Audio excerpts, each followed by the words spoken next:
He rā anō e noho i hoai ngā whānau o Māwhera i te matakerekere, i te korenga o rātou e ata mōhio iho, hei āhea whakahoki ai ngā tū pāpaku o rātou uri kia rātou.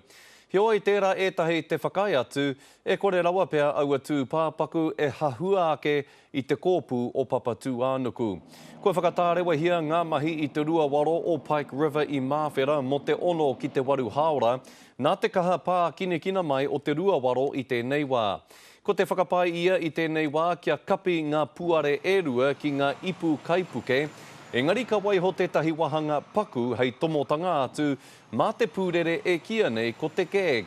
Ko tāna mahi he whakahau atu i te hau pai ki roto i te rua waro, i runga i te whakapai mā tērā hau pai e tīnei te ahi. I can understand their frustration, I can understand their anger.